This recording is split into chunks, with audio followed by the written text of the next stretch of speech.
Gracias por estarnos sintonizando en este esfuerzo que hacemos de una mesa técnica que hace Noche sin Tregua y Café y Palabras y que hemos titulado Producción del arroz en Costa Rica, una decisión sociopolítica en momentos de incertidumbre mundial.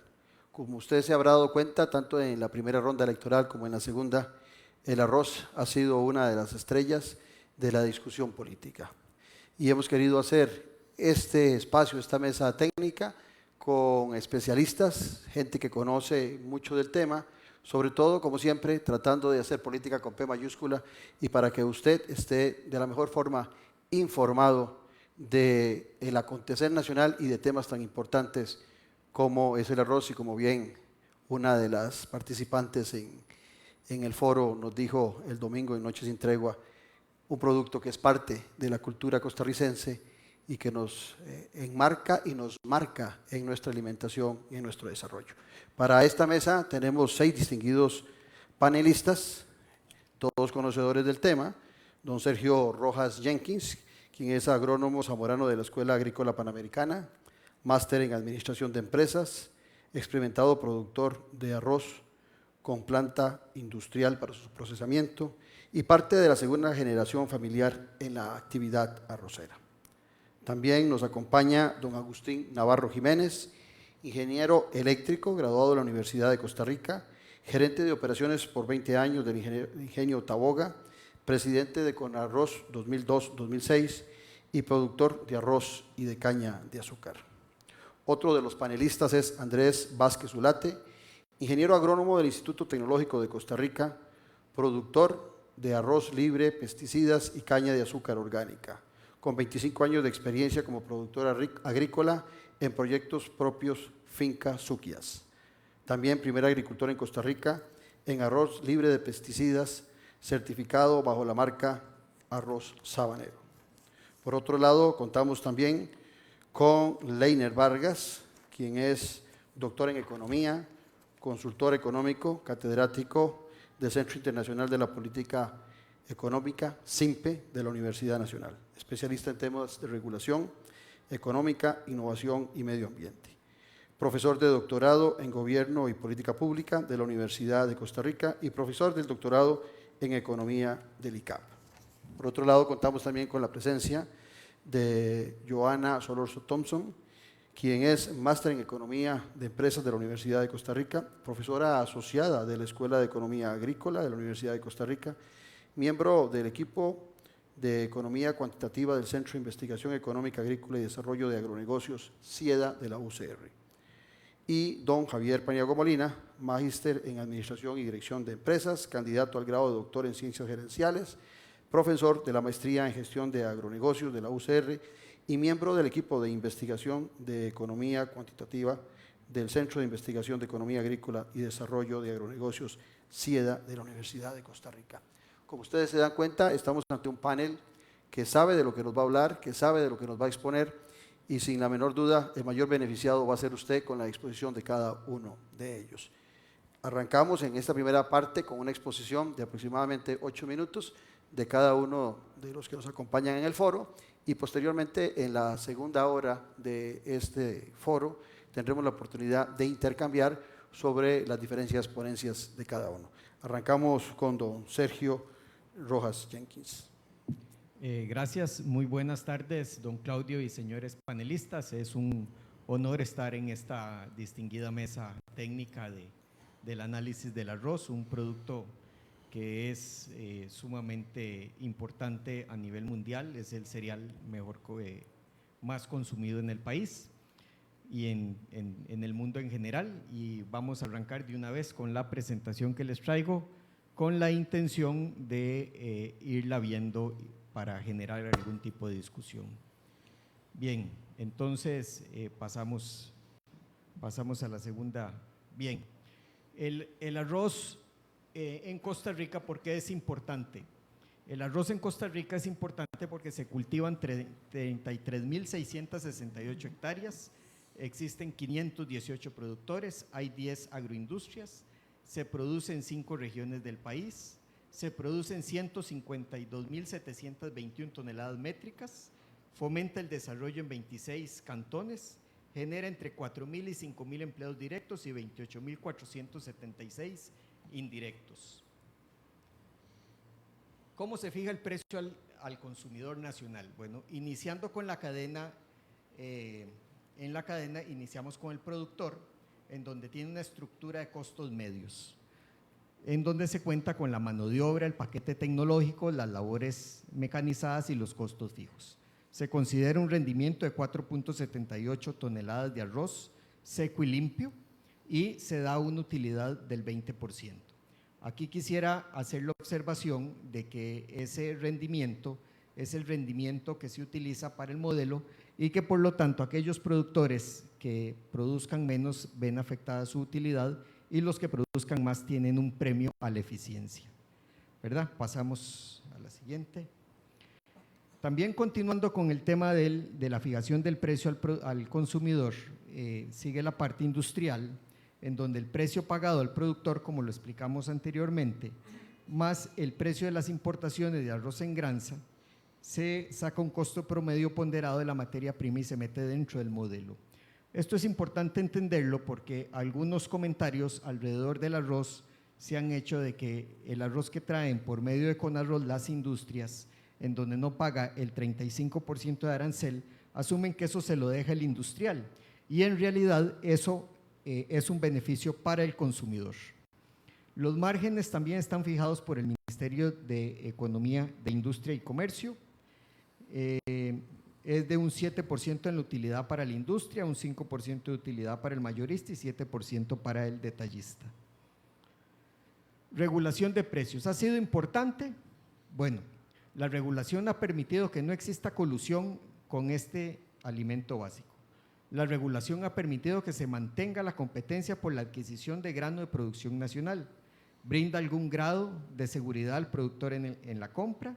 La regulación ha beneficiado al consumidor final al brindar estabilidad en los precios con fluctuaciones bajas hacia arriba o hacia abajo. El mercado del arroz es de tendencia inelástica y es un mercado imperfecto. Aquí les traigo en esta filmina lo que ha ocurrido con algunos productos que no están regulados por ley. Como pueden ver, los márgenes de intermediación son bastante elevados. Entonces, uno se pregunta si el arroz fuera liberado en su totalidad, bueno, ¿cuál sería la tendencia real? Porque alguna gente ha hecho análisis no muy profundos, a mi parecer, en donde dicen que el arroz tendería a la baja. Este es otro ejemplo, el producto, este gráfico ha salido en muchas ocasiones, es sobre el frijol rojo y el frijol negro. Hay que entender que este producto fue regulado por mucho tiempo, hoy está liberado y podemos ver claramente cómo el frijol ha tenido una tendencia al alza en su precio.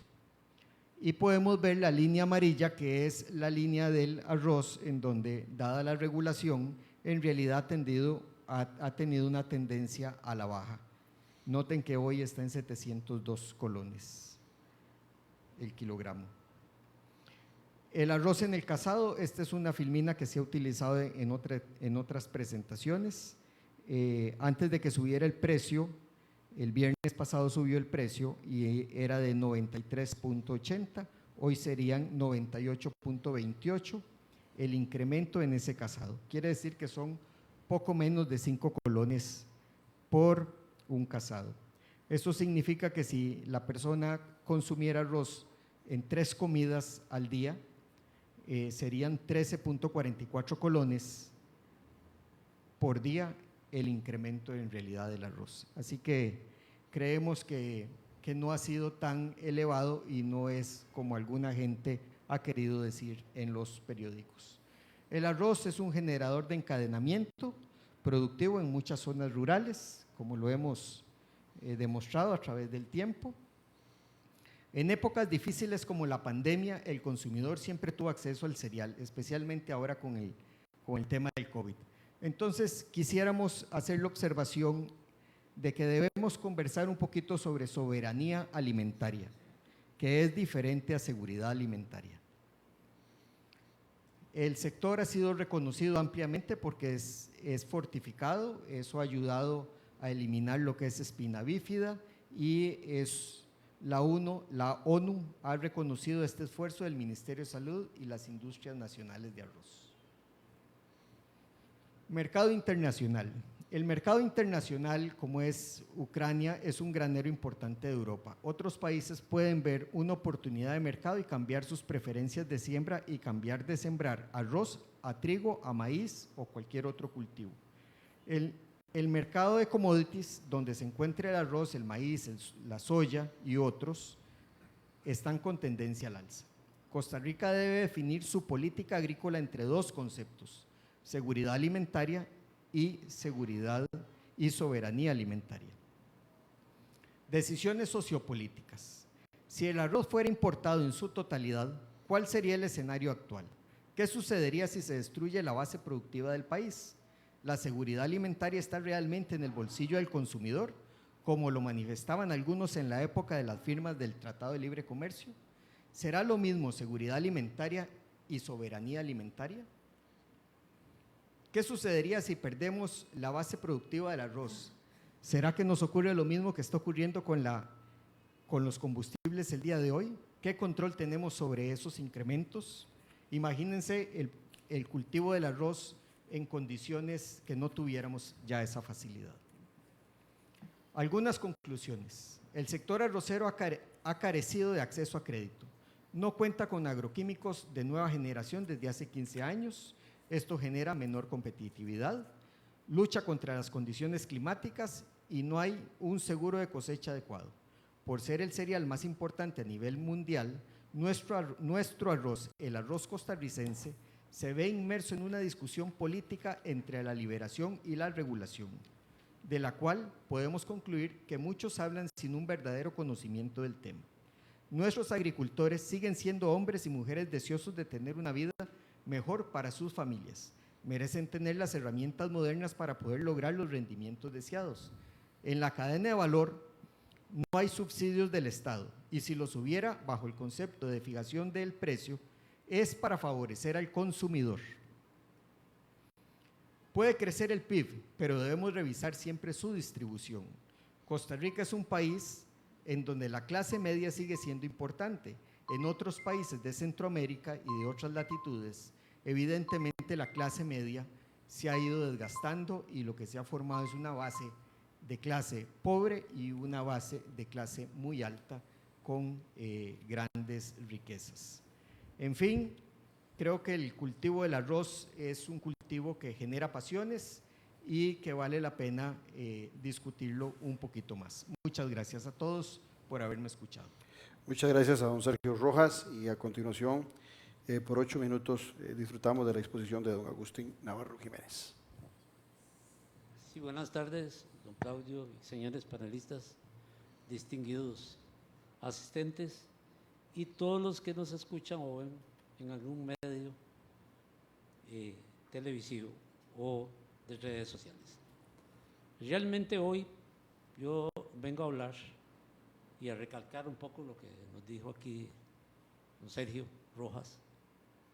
Y es que en realidad en Costa Rica siempre hubieron dos modelos que se tuvieron, sobre todo en el antepasado.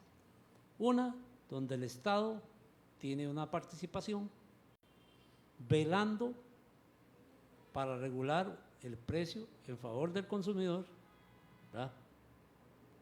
Y de paso, utilizando esa misma posibilidad para mejorar la salud del pueblo. Y eso es una cosa que le hemos perdido. De pronto se nos ha olvidado todo eso. El arroz es fortificado con ácido fólico, una cosa muy importante, sobre todo para las personas embarazadas. Desgraciadamente, también tenemos el otro modelo, que es libre comercio, donde el Estado no interviene. Y le ponemos el precio que sea, o que el que lo trae decida qué es. Entonces, realmente todos esos productos que tuvimos ahí en la década del 2000 para atrás, regulados, el único que nos queda es el arroz ya.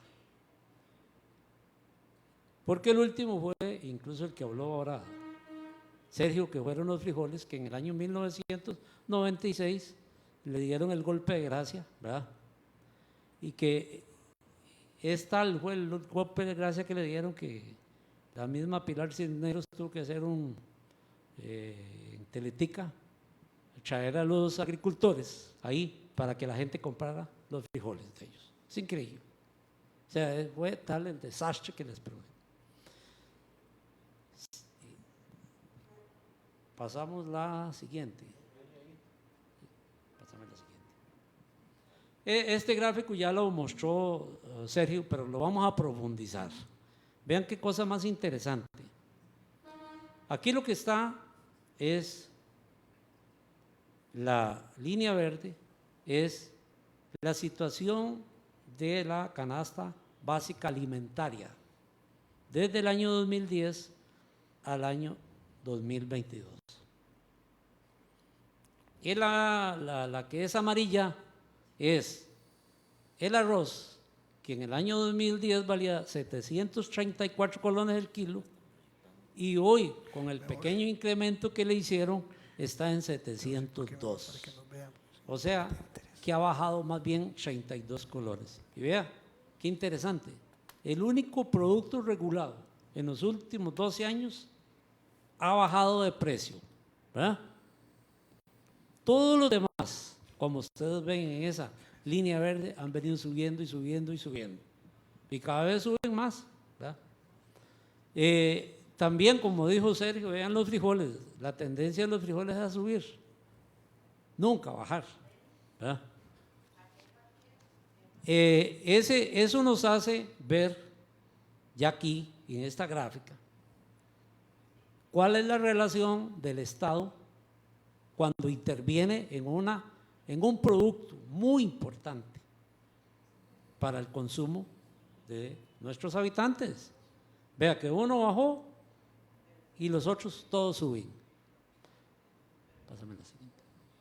Entonces veamos el incremento al consumidor en la canasta básica y el ahorro que ha tenido en millones de dólares los consumidores. O sea, es que en este país lo que tenemos que fijarnos es en los consumidores. O sea, los productores sí somos importantísimos, los industriales también, pero los consumidores son los que finalmente pagan los platos rotos, como decimos nosotros.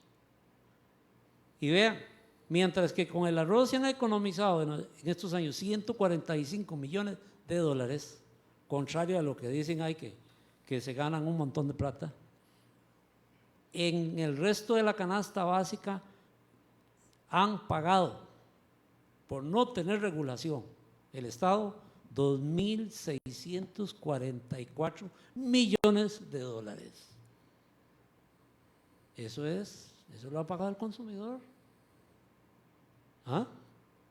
Entonces, estos son datos para concientizar al consumidor. O sea, ¿cuál sistema nos favorece más o nos ha favorecido? Y aquí es evidente que es donde el Estado participa. Vean ustedes que si ya liberamos el arroz o lo hubiéramos liberado, el arroz no valdría 702 colones. Con la misma tendencia de la canasta básica alimentaria, hoy costaría 1.053 colones. Y eso significaría un impacto, que ya lo vamos a ver en la próxima, para el consumidor nacional. Miren, ahí, vea, 16.848 por cada habitante de este país tendría que haber pagado por ese arroz liberado. Eso es una proyección, claro, estamos de acuerdo que es una proyección, pero eso es lo que hubiera pasado si le aplicamos en aquel tiempo lo mismo, o hoy al arroz, lo que le aplicamos lo mismo a los frijoles. Entonces, como ustedes ven ahí, solo es perjuicio para el productor, para el consumidor. O sea, ahí lo que estamos viendo es la tendencia de un futuro perjuicio al consumidor. ¿Quiénes son entonces los verdaderos perdedores de una liberación de precio? sea, son todos los consumidores del país. No hay diferencia. Oye, los consumidores del país son ese sector pobrecitico hasta el sector más alto de este país, que probablemente ese no va a tener problemas. Pero nosotros, en ese interín que tenemos, oiga, en el año 80 no teníamos el 10% de pobreza. Ahora tenemos el 23% de pobreza. Imagínense. O sea, no mejoramos, empeoramos. Entonces, ¿cuáles otros perdedores tenemos? Hey, los 32,000 empleados que aquí lo nombró, o sea, empleos que hay, 40,000 millones de colones, que significan el 0.8 del Producto Interno Bruto de este país, que se mueven en la economía esta del sector arroz. Ya nombró Sergio 26 cantones. Mire, instituciones como la Caja, el IMA, FODESAP, INA, INE, municipalidad, todas van a ser golpeadas por eso. Es que no es solo los productores, ¿verdad? Y el Senara y todo eso. Y no nos vayamos a la clase privada, camioneros, sector agrícola, maquinaria, vendedores de agroquímicos. O sea, estamos hablando de una cadena muy importante. Pásame la última. ¿Quién es el ganador? Los importadores. Oiga, y vean lo que dice en la página 80 textualmente. En el informe de la OSD del 2020 que hizo para Costa Rica, digo, indica que hay un poquito grupo de importadores en este país que han manipulado el mercado y han hecho que todos los productos importados, estamos hablando de todos los productos importados, sean de los que tengan el mayor precio de todos los países miembros. ¿Qué les parece? Lo mismo van a hacer con el arroz, señores. Muchas gracias.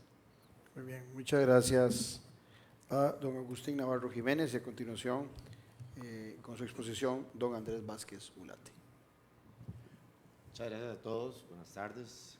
Aquí venimos a tratar de explicar las verdades del arroz, ¿verdad? Necesitamos aclarar muchos detalles. Bueno, como bien ya esta lámina la presentaron, la voy a cambiar.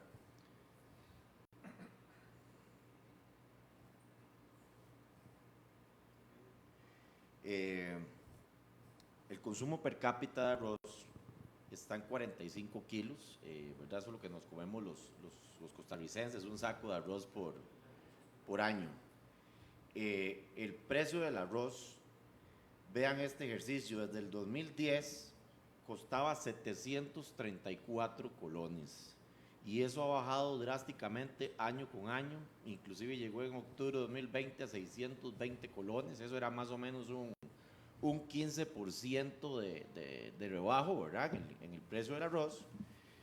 Y para el precio actual, que estamos en 702 colones, si comparamos el precio del 2010 al 2022, tenemos más bien un 4.36%, ¿verdad? Eso yo se lo explico a la gente, a quién le rebajan el salario de esa manera, ¿verdad? Todos los años se lo rebajan. Bueno, a nosotros los productores nos lo rebajaron, año a año. Y en lugar, o sea, si usted le hubieran aumentado un 1% por año, usted empleado, usted tendría un 12% de aumento en esos 12 años. Yo más bien tuve un 4.36 hacia la baja. Y eso es muy duro para uno porque, como nosotros comemos todos los días los productores, ¿verdad? Vea el precio del arroz en diferentes países, porque este es otro mito que hay que desmentir y aclararlo. Algunos candidatos o políticos o economistas andan diciendo que nosotros somos el cuarto país más caro del mundo. Ya después se dieron cuenta que no éramos el cuarto más caro del mundo, ahora andan diciendo que somos el segundo más caro de Latinoamérica. Entonces nos dimos a la tarea y aquí en el tema del arroz. En el tema de arroz pilado, buscamos los precios en los supermercados. Hay una página, usted se puede meter, preciosmundi.com, a los que les gusta, ¿verdad? Las fuentes. Y en este caso, vea, por ejemplo, Estados Unidos con 2.620 colones el kilo, son $4, por ejemplo. Canadá, 1.925. Si me voy a Panamá, que todo el mundo dice que Panamá es baratísimo, 923 colones. Guatemala, 897. Salvador, 877. México, 858. Y Costa Rica, véalo, si ya nos vamos al 80-20, que es lo que consumimos a nivel nacional, estamos en 702 colones. Si quisiera inclusive compararme con arroces de 95% de entero, todavía estamos muy por debajo de muchísimos países, ¿verdad? Entonces eso es importante aclararlo. Es falso, y ojalá quede bien claro de una vez por todas, que nosotros tenemos un arroz caro en Costa Rica y mucho menos en Latinoamérica. Además de que tenemos un arroz de muy alta calidad. Otra información que quería darles, porque nos llaman los chineados o los protegidos o los subsidiados, y pueden ver en estas láminas que les estoy enseñando, el arancel que tenemos nosotros en Costa Rica para el arroz es de apenas un 35%. Si yo me voy al arancel de caña actualmente con las salvaguardas de un 72%, o sea, estoy a la mitad del arancel de caña, por ejemplo. Y si me comparo con los demás países de la región, Guatemala un 90%, Salvador un 40%, Honduras un 45%, Nicaragua un 60%, Panamá un 90%. Yo personalmente quise exportar arroz orgánico a Panamá y no pude porque me cobraban un 90%.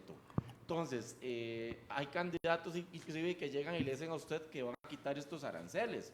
¿Sobre qué usted va a quitar un arancel? A mí no me quitaron el arancel del 90% cuando quise exportar arroz de Costa Rica a Panamá. ¿Sobre qué yo voy a abrir el arancel mío de buenas a primeras, verdad? Estados Unidos es el único que nosotros le estamos abriendo el arancel. Actualmente estamos más o menos en un 12%. Pero por un asunto de CAFTA, que fue una negociación. Yo no le puedo abrir de buenas a primeras a un país como Uruguay el arancel sin pedirle nada a cambio. No tengo ni un solo tratado con ellos. O sea, yo no le puedo regalar las cosas a nadie, ¿verdad? Como les dije, el arroz en Costa Rica es de altísima calidad. Es un arroz premium a nivel mundial.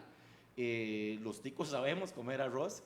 Tenemos muy alta cocción, ¿verdad? Sabor, aroma y soltura del producto. Tenemos una baja carga química, esto casi nadie lo sabe, pero hay que decirlo. Nosotros tenemos una baja carga química en el producto. En la semana pasada o antepasada salió un estudio del Servicio Fitosanitario del Estado, donde indicó que todas las muestras tomadas de arroz salieron en cero en trazas químicas. Y yo me acuerdo hace años que llegaban barcos de arroz y muchos fueron devueltos porque venían contaminados con agroquímicos. Entonces nosotros tenemos un arroz, ya empecemos a diferenciar y a comparar con lo que debemos de compararlo.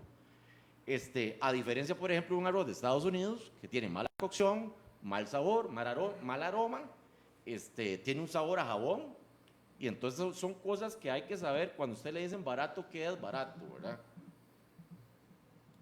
Costo de la canasta básica, que ya lo vimos rápidamente, del 2010 al 2022 incrementó un 50%, cuando el arroz más bien bajó un 4.36%. O sea, yo más bien nosotros colaboramos más bien a la baja de la canasta básica, mientras que los otros productos lo que hicieron fue incrementarla, ¿verdad? Pongo el ejemplo del trigo. El trigo se acaba de ir un 50% arriba del precio. Una olla de pan vale 100 colones más en este momento.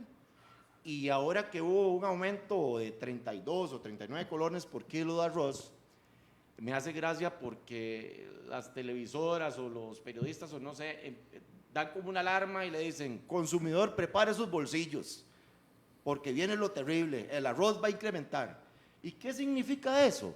Vean, 32 colones, usted los multiplica por los 45 kilos que yo le dije antes que se come cada costarricense, y el incremento en un año para una persona es de 1.440 colones. Es nada. Son 120 colones por mes que usted va a tener que pagar un poquito más. Mientras que usted, en una sentada, si se voló la olla de pan, gastó los 100 colones. Vean la gran diferencia, ¿verdad? Perdón.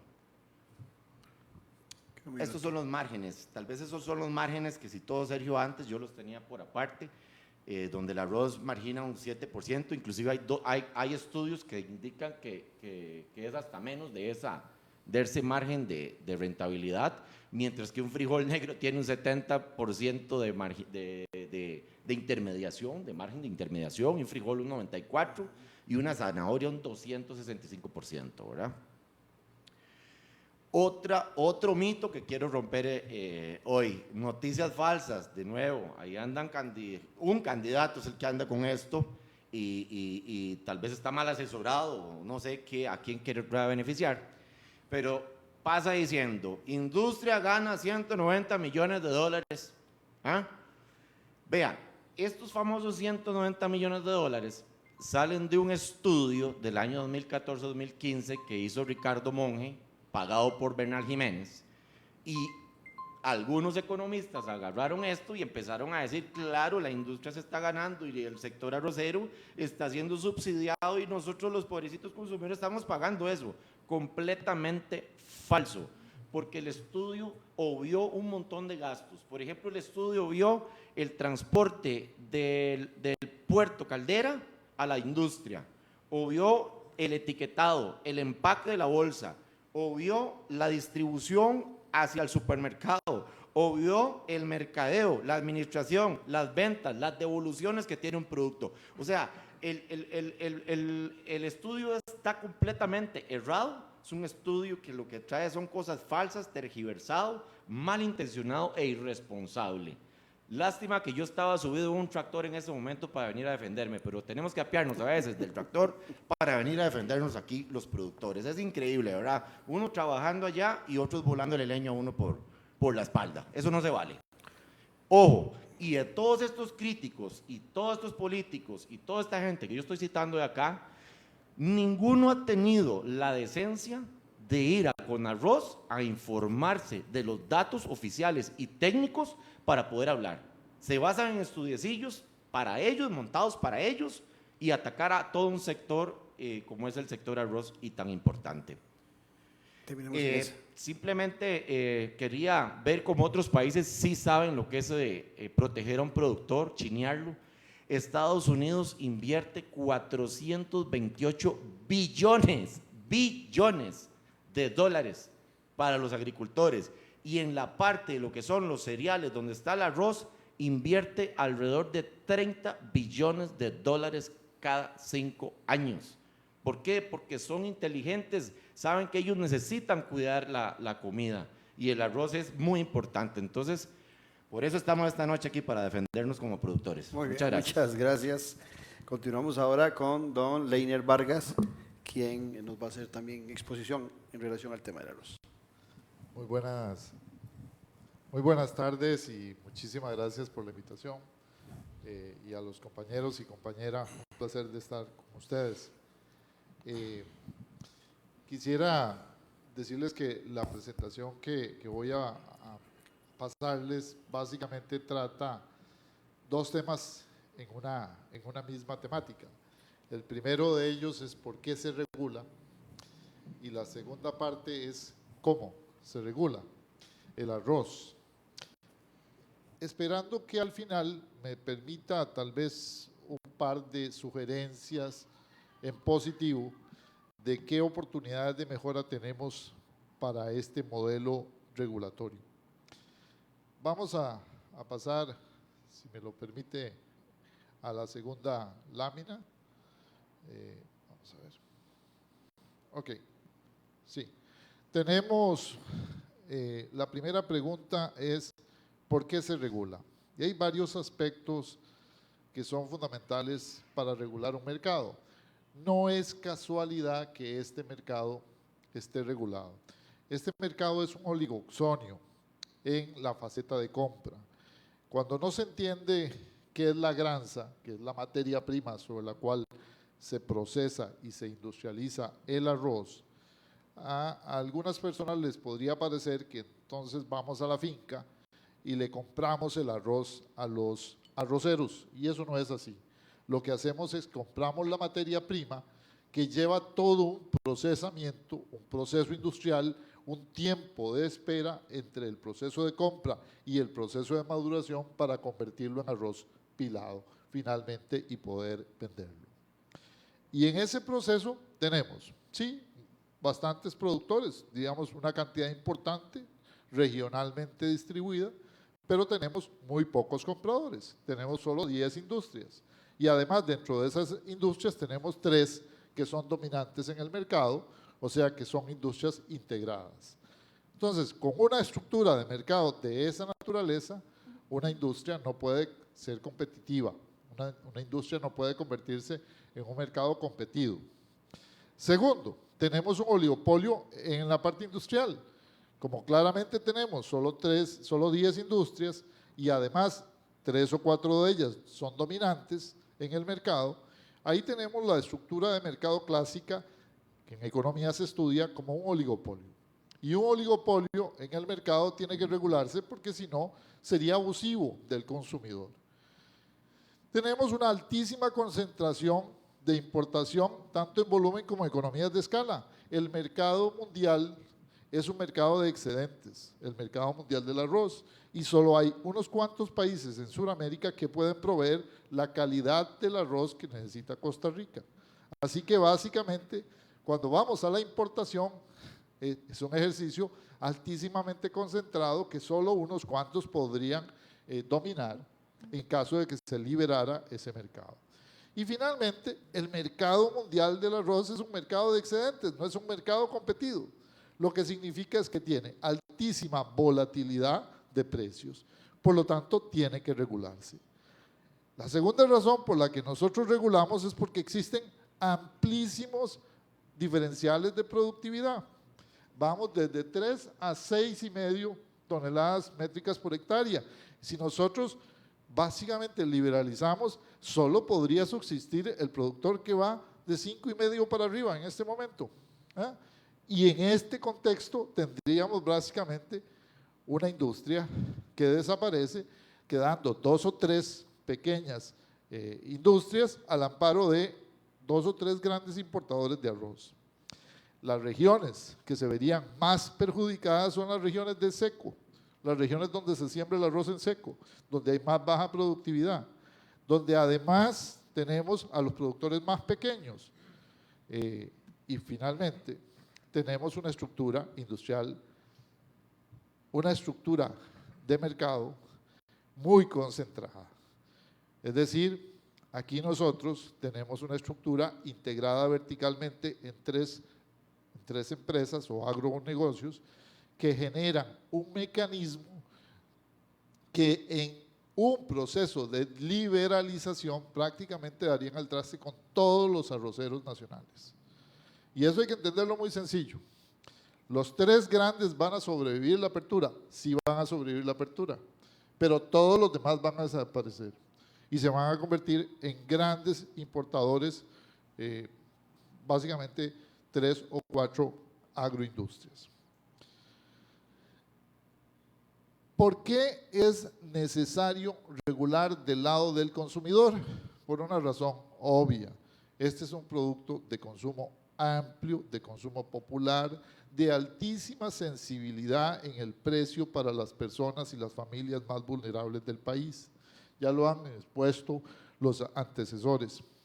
Es un producto que requiere mantenerse en los supermercados en condiciones críticas de crisis económica o como hoy, economía de guerra, donde tenemos la necesidad de alimentarnos y el arroz es fundamental, pero además no se consume en Costa Rica cualquier arroz, se consume un arroz especial de una calidad absolutamente distinta al arroz que se produce en los Estados Unidos o al arroz que se vende en otras regiones del planeta. Y finalmente, el precio debe ser un precio acorde a las condiciones del mercado.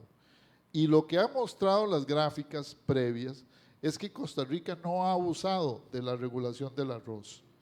Más bien, y eso es parte de lo que voy a discutir del cómo se regula, Creo que los costarricenses hemos tenido más bien un abuso en algunos momentos hacia la industria y en algunos momentos hacia los agricultores en materia del precio del arroz.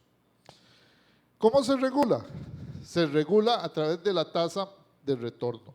¿Qué quiere decir? Que cada una de las actividades recupera esencialmente el costo de producir más una tasa media de retorno del sector donde está. Ese mecanismo regulatorio está gobernado o tiene una estructura de gobernanza básicamente a través del Ministerio de Economía, Industria y Comercio y un actor técnico que es Conarroz, que básicamente lo que hace es dotar de la información suficiente a el ministerio para que pueda tomar decisiones en tiempo y lugar.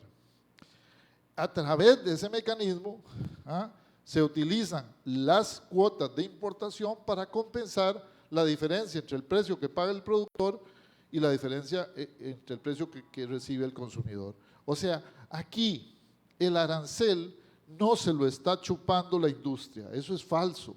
El arancel básicamente lo que hace es compensar el diferencial de costos que Costa Rica tiene respecto a otros países en el campo del arroz. Esa fijación de precios es imperfecta y es parte de la discusión de qué debemos hacer. Muy rápidamente, creo que Costa Rica debe pasar a una regulación por incentivos, tratando de propiciar aumentos en la productividad, tanto en las industrias como en las estructuras agrícolas. Debe eliminar la regulación política, que significa que el Ministerio de Economía debe ser una instancia técnica y que cuando hay que aumentar el precio del arroz hay que aumentarlo en el momento que hay que aumentarlo y que cuando hay que bajarlo en el momento que hay que bajarlo y no esperarse 6 meses en ese proceso para manejar los tiempos políticos, y que debe fortalecerse muchísimo la transferencia de tecnología y finalmente movernos hacia un esquema de bandas en donde los precios internacionales nos permitan tener una compensación en bandas y no en precios fijos, porque es lo que está agobiando muchas veces a las agroindustrias en este momento. Muchas gracias. Muchas gracias a don Leiner Vargas.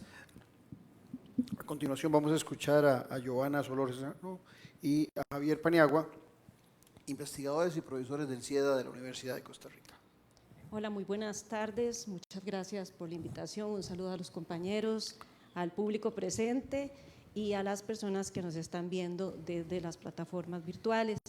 Efectivamente, mi compañero Javier presente y yo hemos trabajado desde inicios del año anterior dentro de la gama de productos que nosotros analizamos, pues tomamos el arroz y particularmente hicimos un trabajo en donde propusimos un nuevo modelo de actualización de costos y precios para renovar, por decirlo de esta forma, el que ya existe dentro del marco regulatorio que ya viene por ley, ¿verdad? Sin cambiar esa parte.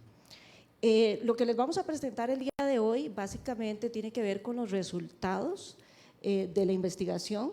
Tenemos diversos resultados, muchos ya lo comentaron los compañeros, pero vamos a ir pasando algunos. Tenemos una agenda, digamos, con varias preguntas, pero voy a pasarlas para no centrarme mucho en algunos temas.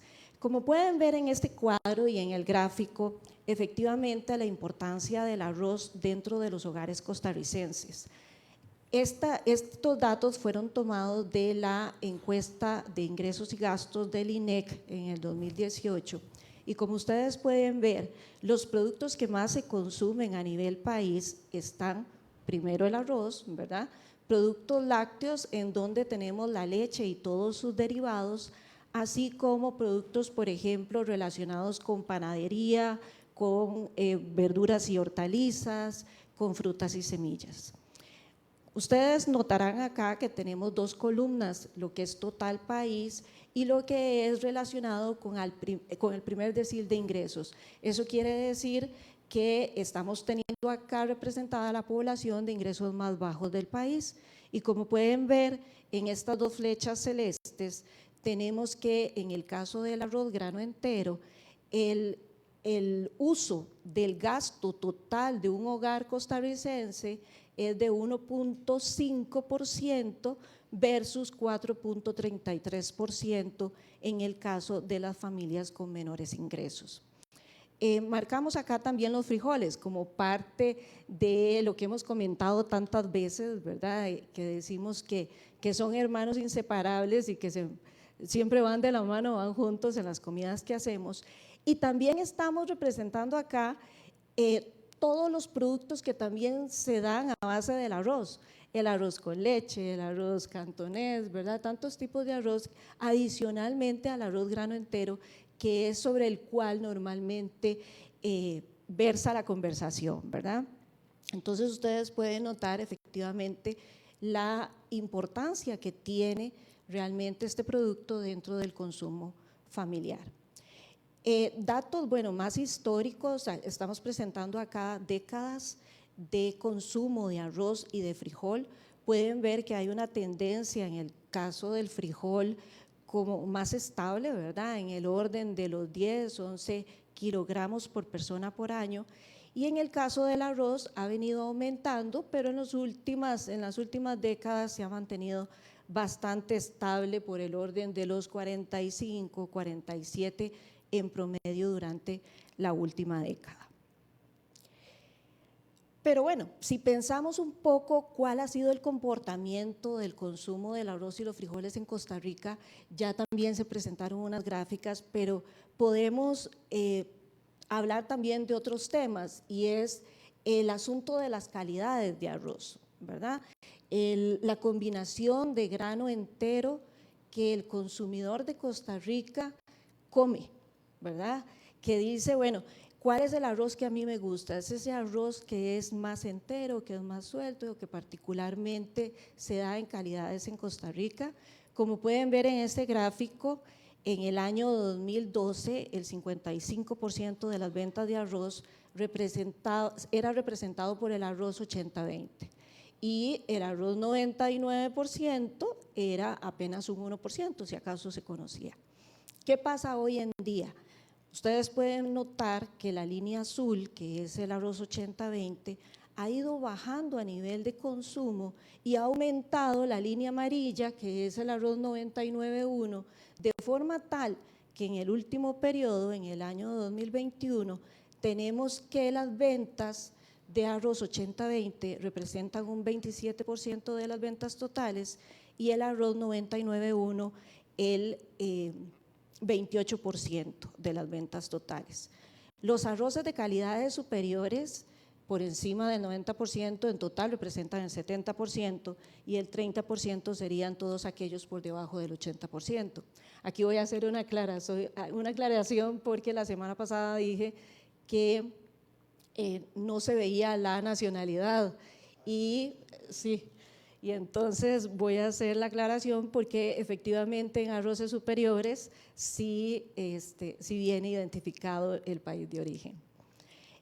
Pueden ver también en el cuadro que está un poco más abajo los consumos per cápita de otros países. Dentro de la investigación que nosotros hemos realizado, hemos tratado de salir de Costa Rica y ver otros países también, sobre todo los más cercanos en términos de región y parecidos a Costa Rica, y ustedes pueden ver que estamos dentro de los países de consumo más alto, ¿verdad?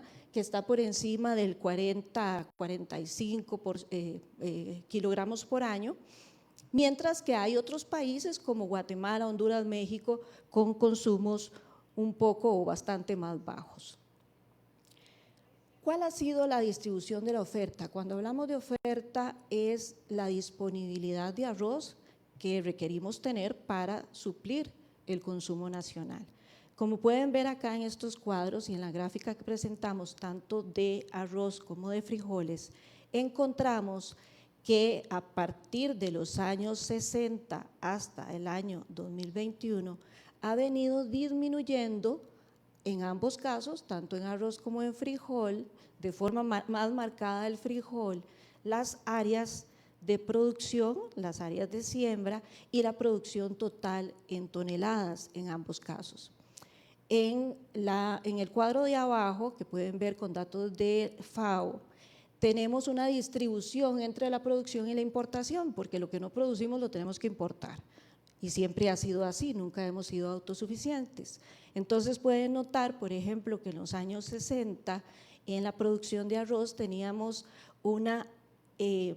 era de un 87%, mientras que la importación era de un 12%. A la fecha estamos con un 30% de producción y un 70% de importación. Hay unas diferencias que pueden ustedes notar durante el periodo de la crisis de alimentos y el posterior Plan Nacional de Alimentos, donde hubo incentivos para una mayor área de siembra, y por lo tanto en esos años sí pueden ver que el porcentaje de producción aumentó. Sin embargo, posteriormente volvió a bajar y al día de hoy pues cada vez baja más, ¿verdad? Igual en el caso del frijol, vean ustedes que en algún momento pudimos suplir el 75% de la necesidad de frijol y hoy en día suplimos menos del 20%.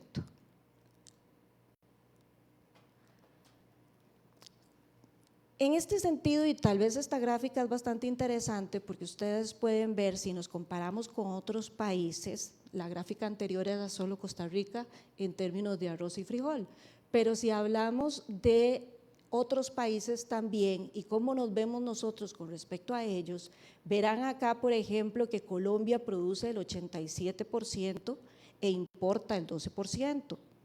Ecuador produce el 99% e importa menos del 1%. Nicaragua el 75% de producción nacional e importa el 25%. Esa línea roja que ven en la gráfica es el promedio de lo que hacen estos países en específico. Entonces estamos viendo acá que el 69% se produce y el 30%, o el 70% se produce y el 30% se importa. Pero también pueden ver que Costa Rica y México particularmente están por debajo de esa línea media, en donde estamos realmente produciendo mucho menos e importando mucho más con respecto a los países de la región con los que nos podemos comparar. La pregunta es, y lo mencionaron los panelistas, es ¿por qué? ¿Verdad?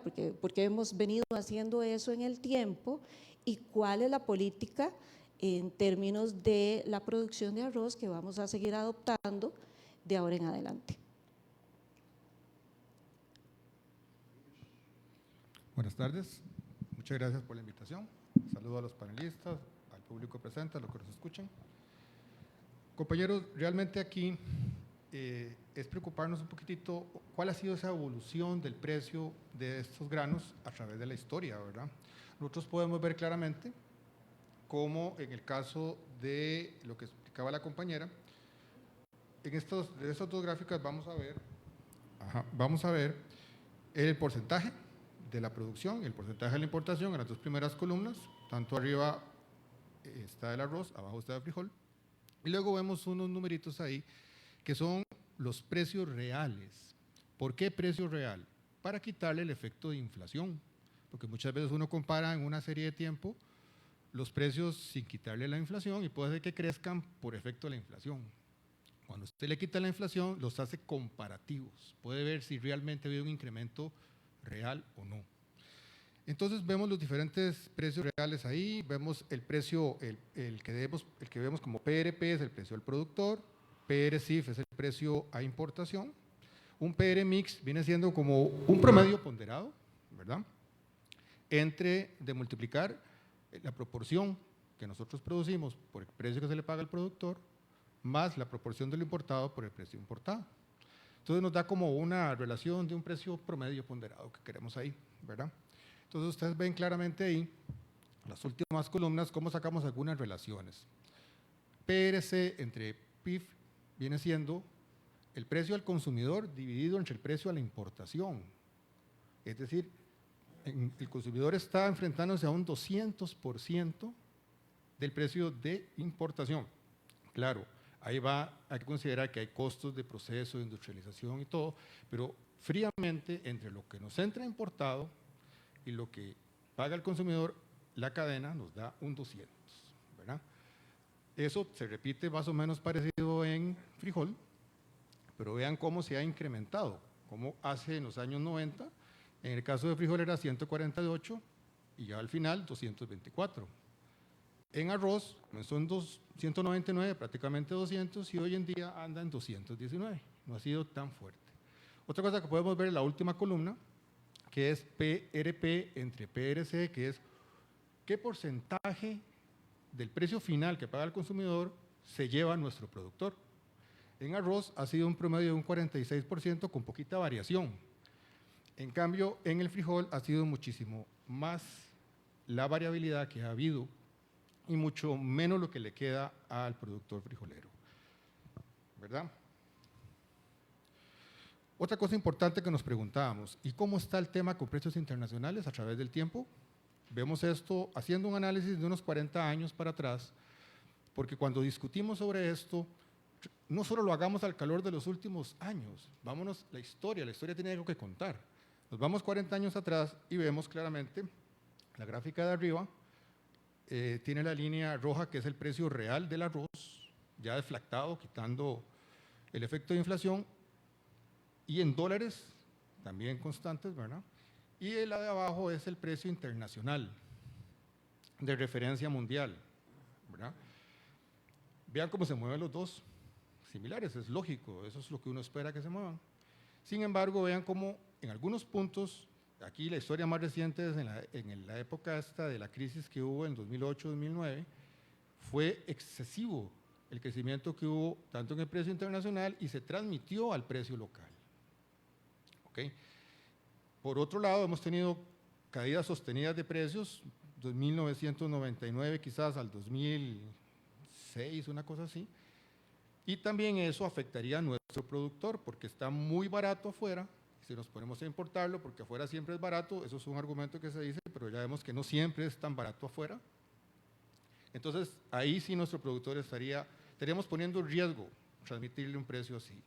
Entonces, ahí esas líneas punteadas nos dan como unas bandas teóricas, unos límites teóricos que estamos estudiando dónde deberían estar, porque el límite de abajo, si se controla, puede favorecer un poco a no maltratar a la producción local cuando haya caídas en los precios. Y la banda de arriba protege a nuestro consumidor de esos shocks internacionales fuera de control. Eso es lo que estamos nosotros estudiando. Vámonos más atrás, vámonos 60 años atrás. Ahí ustedes pueden ver ese pico tan grande que se observa en la línea roja, es cuando deflactas los precios y pareciera que no eran tan altos, porque uno ve la línea de abajo verde, ¿verdad? En el caso de arroz, y uno dice, bueno, es que llegó a $500 la tonelada en los años 70. En los años 70, tráigalo a dólares de ahora. Es ese monte que ustedes ven en rojo.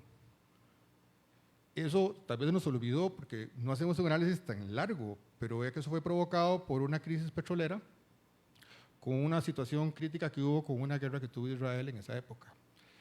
Entonces, shocks internacionales transmitieron esto a nuestra sociedad, ¿verdad? Ok. Si vemos, digamos, comparando los dos, arroz y frijol juntos, vemos cómo, ven la altura entre las líneas, ¿verdad? La línea azul, por ejemplo, en el primer gráfico, nos va a decir el precio del arroz local y el otro es el precio internacional. Las alturas nos dicen qué tanto se alejan los dos. En algún momento, esa banda se ha ampliado en Costa Rica y en frijol también, el frijol se ve más marcado. Parece que después del 2008 para acá, la altura entre la diferencia entre el precio internacional y el precio local se ha hecho más grande. ¿Okay? ¿Cómo se comporta el precio en otros países? Aquí el compañero don Andrés nos habló, pero aquí teníamos otra gráfica también, posiblemente de otra fuente que comparamos, contrastamos, y llegamos a clasificar a Costa Rica de manera objetiva en clase 2, o sea, precios bajos, porque la estadística nos permite ubicar eso. Países como Japón, $4,42, ¿verdad? Países como Madagascar, $0,60. Costa Rica está en 1,26 en el momento que se hizo este estudio. Entonces, ubicándolo estadísticamente nos queda en la clase 2, precios bajos. Otro tema, tal vez estoy un poquito fuera de tiempo, voy a tratar de hacerlo un poquito más rápido. El rendimiento. Un argumento que parece estar es que somos muy malos productores porque hay otros que lo hacen mucho mejor que nosotros. Bueno, Costa Rica comenzó en los años 60 teniendo 1 tonelada por hectárea de arroz. En el 2010, 3.76. Al final, perdón, aquí vemos Costa Rica más bien 3,35. Al final, 4,50. Hay otros números de otras fuentes, 4,78, más o menos promedio, hemos crecido. Todos los demás han crecido, el mundo crece. O sea, es falso pensar que Costa Rica no ha incrementado su productividad, sí lo ha hecho, pero más lentamente que otros. Por ejemplo, Colombia ha sido muy veloz en esa mejora. Nicaragua también, sobre todo en los últimos años. Entonces, sí podemos crecer, lo hemos hecho en productividad, pero tenemos que hacerlo bajo una estrategia, incrementar también nuestra velocidad.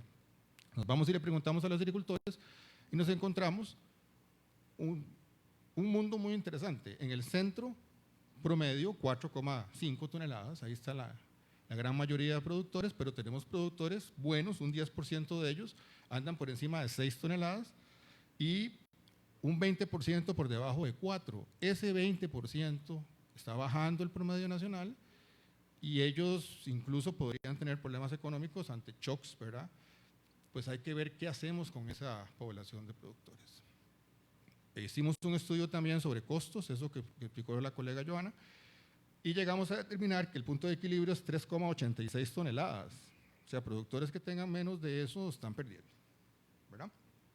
Ok, ¿podemos llegar a 6 toneladas? Esa es la pregunta, sí, pero no mañana, sino bajo una estrategia paulatinamente.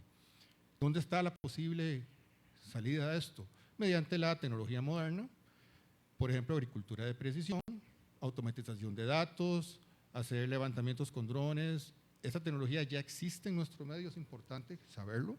Algunos productores la utilizan, mucho está también por transferirse a los productores. Entonces necesitamos cambiar un poquito nuestra mentalidad y no hacer las cosas de la misma manera de siempre, sino arriesgarnos un poquito a probar tecnologías nuevas, fraccionar. Incluso hay ensayos donde demuestran que el fraccionamiento del fertilizante, pequeños ajustes que hagas, te pueden funcionar muy bien. Hay registros de esto. Entonces, por aquí hay una salida interesante para incremento de productividad, también con semillas y el tema muy importante, el manejo del riego. Es fundamental. Ahí tenemos un proyecto, Pacumi, interesante, que presenta un potencial en Guanacaste de tomar en cuenta. Como conclusiones finales, bueno, básicamente es importante lo que decíamos aquí, que cerca de un 22% de su ingreso lo puede dedicar el consumidor a alimentos. El 4% sería para arroz. En hogares, digamos, más sensibles, ¿verdad? Pues ese incremento es mayor. Puede representar hasta un 7% de su gasto. Costa Rica se ubica en el grupo de los de precios bajos, si lo vemos a nivel mundial. Los países vecinos como Costa Rica están por encima de la media, de 70 en cuanto a la oferta. Eso que vimos hace un rato, que es decir, producen una parte importante, un 70% lo producen, un 30% lo importan. Costa Rica está al revés, está igual que México, pero México come maíz, come apenas un 7 kilos de arroz per cápita, nosotros comemos 47. Entonces, hay una disonancia porque estamos igual que México por debajo de la media y todos nuestros hermanos están por encima, 70-30, 70 producción, 30 importación.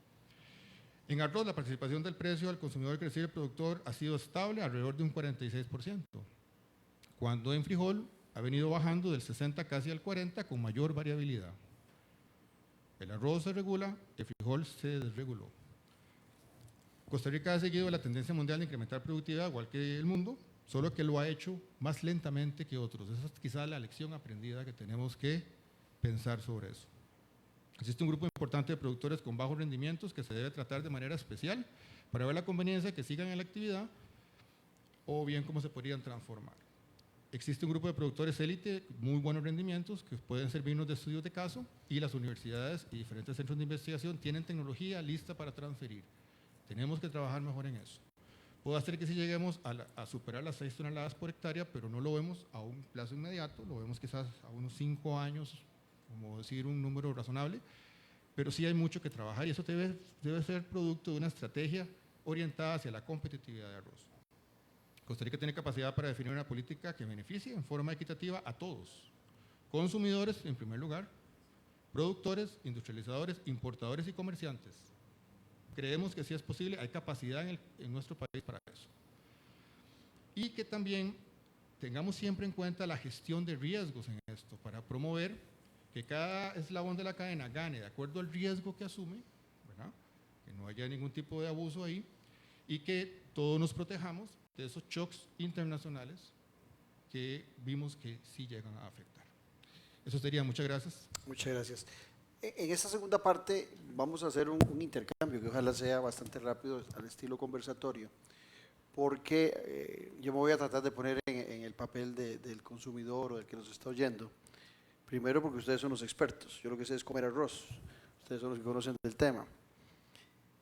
Porque lo más frecuente de escuchar en la discusión del arroz no es este nivel de conocimiento, sino que se lleva la discusión a un nivel de precio nada más, donde se le dice al consumidor que si importamos el producto va a ser mucho más barato. No se le habla normalmente de las calidades y en ocasiones habrán sectores que poco se preocupan por la calidad, pensaba yo, oyendo la exposición de Joana ya me di cuenta que todo lo contrario, que hay una gran cantidad de costarricenses que consumen el arroz de 95, o sea, que el costarricense sí sabe, sí es gourmet en el aspecto del arroz. ¿Cómo hacer comprender al ciudadano de que esa relación de precio y calidad es fundamental y que en el caso de cuando importamos y exportamos tenemos que valorar exactamente esa calidad, porque si no les entendí mal, a nivel de lo que importamos, normalmente nuestro producto es superior, con algunas excepciones del que importamos de Sudamérica, pero cuando viene del norte es de baja calidad. Entonces, ¿cómo hacer para buscar ese punto medio entre las importaciones y las exportaciones, a sabiendas, se la voy a hacer más larga la intervención, a sabiendas de que, viendo otros gráficos que aparecían ahí, en el siglo XXI, olvidemos de los años 70, para no hablarle a los jóvenes de un país que no conocieron, pensemos en el siglo XXI, pensemos en los millennials, a partir del 20, el decrecimiento de nuestra producción ha sido sustancial en referencia a otras épocas. Entonces, concluyo esta larga intervención. ¿Cómo hacemos para generar una mayor productividad en nuestras hectáreas de arroz para llegar a ese 4 punto un poquito que hacía relación Javier, y que aquellos que se han ido quedando rezagados, produciendo mucho menos, comprendan que de alguna manera están promoviendo la importación de un producto por su incapacidad de producción? Entonces, se los dejo, no sé a quién le gustaría empezar, si empezamos por el mismo orden, intervenciones rápidas. Hace rato no vimos a Sergio, entonces empecemos por vos. Sí, muchas gracias. Vamos quedando. Muy interesante todas las charlas, evidentemente.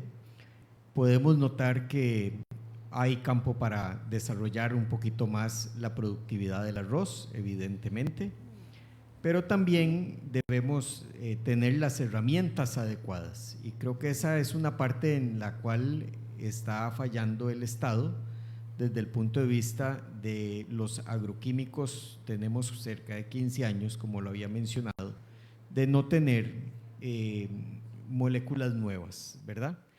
Hoy, ante las presiones de los productos agrícolas y los agroquímicos, estamos más yéndonos por tendencias más verdes, lo cual me parece muy positivo. Con arroz está haciendo algunos ensayos también y tratando de guiar a los productores más pequeños y aquellos que tienen rendimientos más bajos para levantar casualmente ese rendimiento que mencionaban ahora. Entonces, sí se están haciendo cosas, pareciera que el tiempo nos está ganando. También puedo concluir que los datos duros nos indican que el arroz ha sido mal interpretado, ha sido de una forma mal llevado a la publicidad. El hecho de que es caro no es cierto y ya lo vimos con datos duros. hemos visto que hay lentitud y atrasos en el tema de la fijación de los precios, que el modelo puede mejorarse para que sea un poquito más competitivo y exigirle más al agricultor, pero también tenemos que darle las herramientas para que pueda producir mejor, ¿verdad? Me parece que esas son algunas de las conclusiones con las que podemos ir aterrizando el tema. Andrés. Sí, los agricultores han venido, y tal vez por eso se ve también una parte de la disminución del área, se han venido clasificando las áreas y los terrenos se han seleccionado mejor. Por ejemplo, si una parcela ya se contaminó de arroz rojo o arroz maleza, que le llamamos nosotros, podemos ser que la abandonemos y la metemos para caña, otro cultivo, ¿verdad? O se rota o no se siembra. Entonces, parte de eso es actuar ¿para qué? Para limpiar esa parcela y después volver a alcanzar los nuevos rendimientos. Por supuesto que se hace falta tecnología, ¿verdad? Hace falta tecnología hacia el productor, que también se está haciendo. Yo sé que con arroz está trabajando también en la parte de Nama Arroz, se va a incentivar también la parte de bioinsumos. Vamos a enseñar a los productores cómo hacer bioinsumos, sus propios bioinsumos. Yo de hecho fabrico varios de ellos y son muy, muy cómodos y baratos y accesibles de que el productor lo vaya a hacer. Entonces, a veces tampoco perdamos la vista de que es producir 8 toneladas o un montón, es producir rentabilidad y también es producir salud, porque ¿para qué le voy a dar a usted un producto de altísimo rendimiento con un montón de carga de veneno para que usted se lo coma? No tiene sentido, ¿verdad? A nadie le gusta que le echen veneno a la comida. Entonces también son rutas que también tenemos que tener claras y vamos hacia ahí, hacia un diferencial del arroz nacional. Eso tiene que existir, ese diferencial.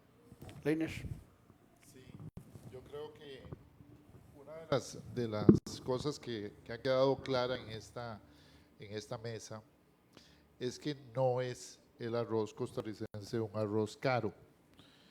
Y no es caro a pesar de que tenemos apenas un 35% de arancel, que es el diferencial que se puede subir el precio sin que traigan arroz importado pilado, que para todos es conocido y para los costarricenses que nos escuchan, cada vez que alguien quiera traer arroz pilado lo puede traer y pagar el arancel y compite con las industrias y con los comerciantes del arroz local. Entonces, no hay un margen como hay en otros países de un 100% de protección producto de un arancel, digamos, muy alto. En el caso del arancel americano es más bajo, pero el arroz es de otra calidad, por lo tanto no compite de tú a tú con el arroz nacional. Cuando algunas personas malintencionadamente o por desconocer de la economía del arroz han hecho cálculos y han dado precios, digamos, más bajos, es porque algunas veces en un mercado mundial hay ventanas de importación a un precio muy bajo, que es básicamente arroz sobrante de la cosecha anterior de algún país que tuvo un exceso de producción. Y entonces, básicamente se quiere castigar a la producción nacional por una situación de la volatilidad del precio. Por eso creo que coincidimos en la apreciación, por lo menos en este lado de la mesa, de que las bandas tienen que proteger tanto al productor como la estabilidad de precio para el consumidor. Agustín. Realmente, el Estado es factor determinante. O sea, el Estado tiene que ser un facilitador, el Estado tiene que ayudarle a los productores, el Estado tiene que desarrollar zonas más apropiadas para el arroz, como hizo allá en los años 70 con el distrito de riego.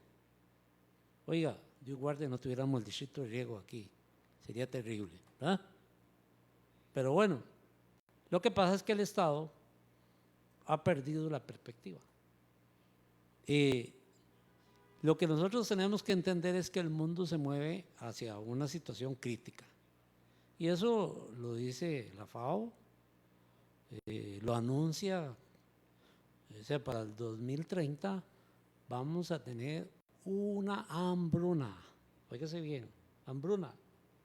Y señala los dos factores, climático y falta de agua. Pero lo dice con claridad. Entonces nosotros, yo digo que por eso nuestros padres fueron sabios. Todo lo pensaron. Nuestra generación lo destruyó. Y nuestras generaciones van a pagar el precio, lamentablemente. ¿Verdad? El mundo no se equivoca.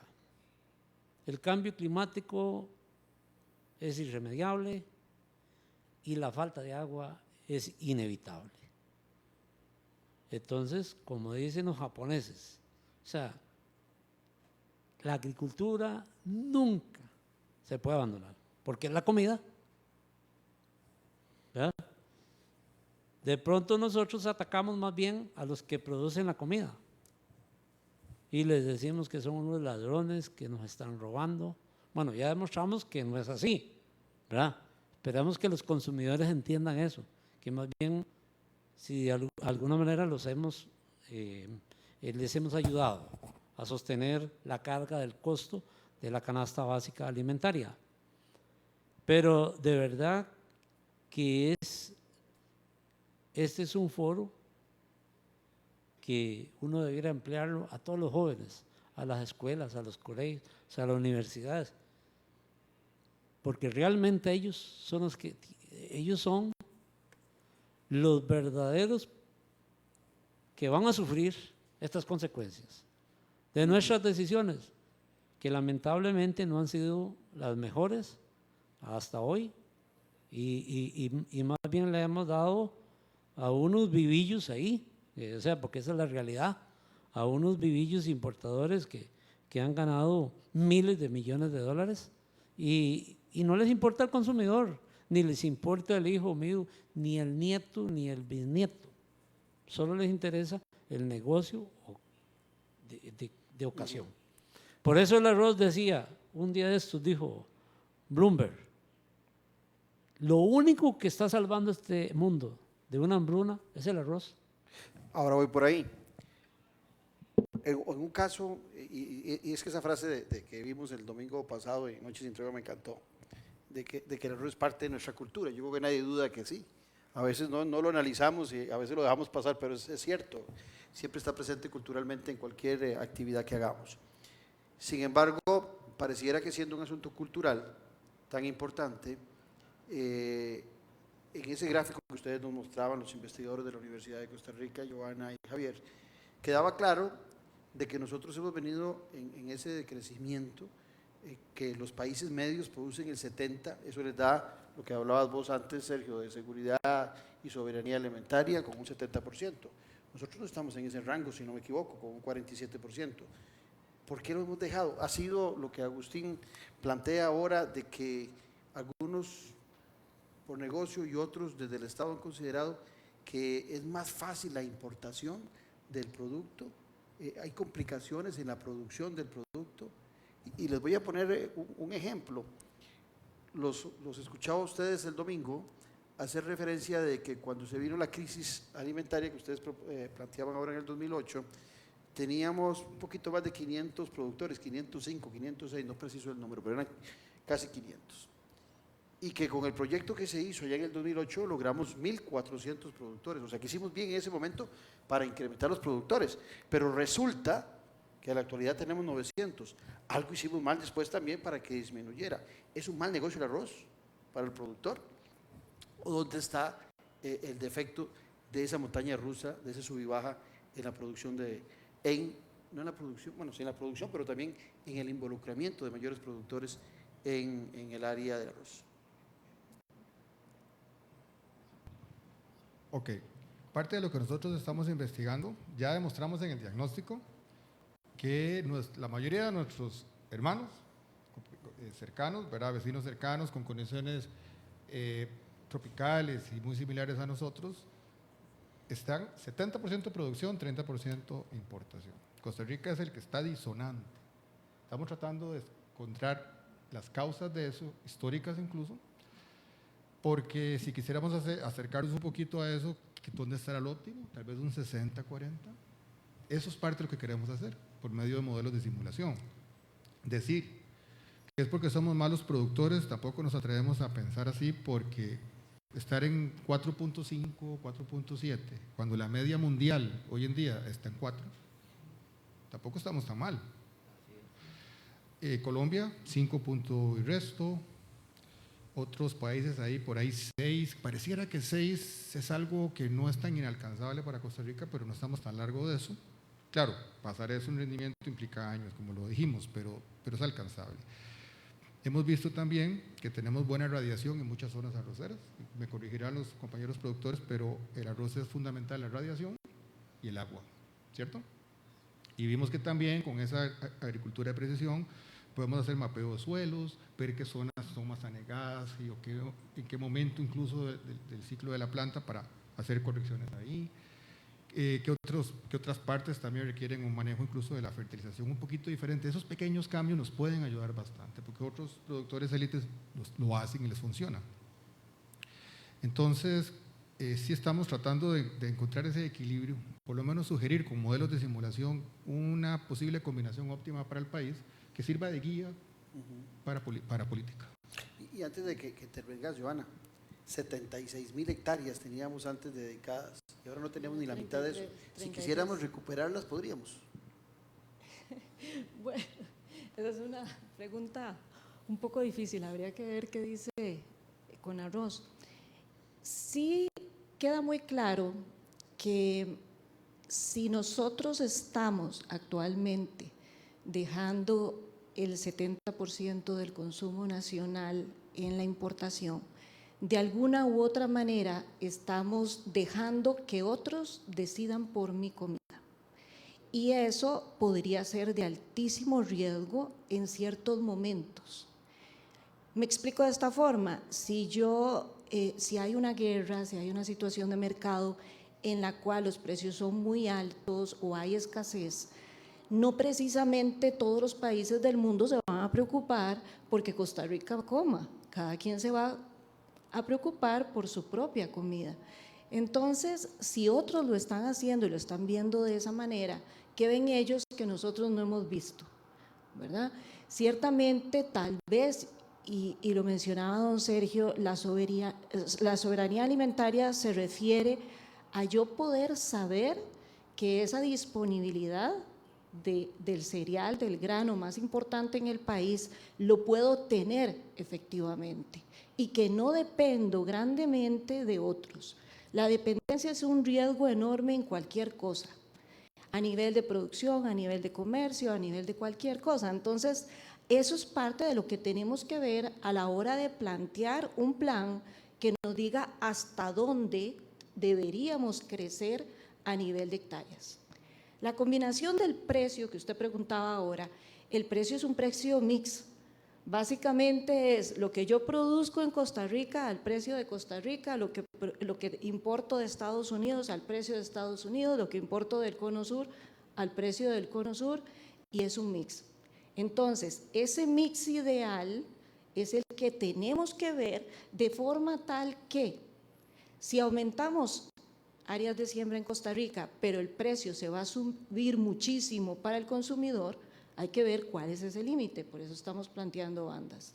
¿Cuál es ese límite para el consumidor?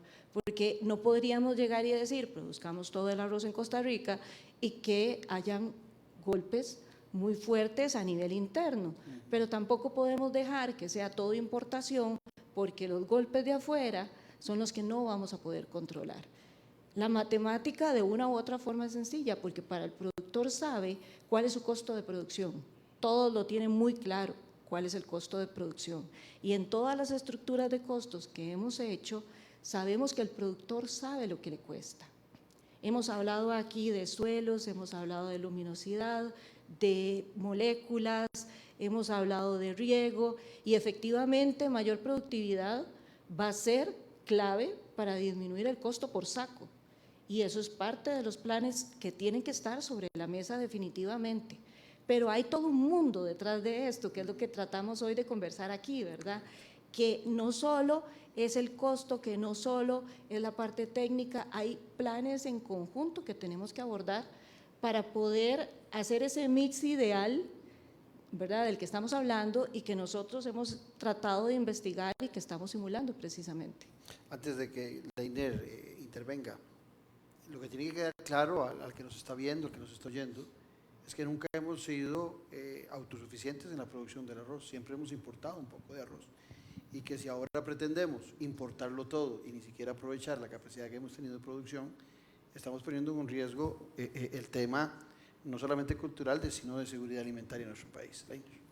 Sí, yo te respondería y le respondería a los costarricenses con una frase muy sencilla.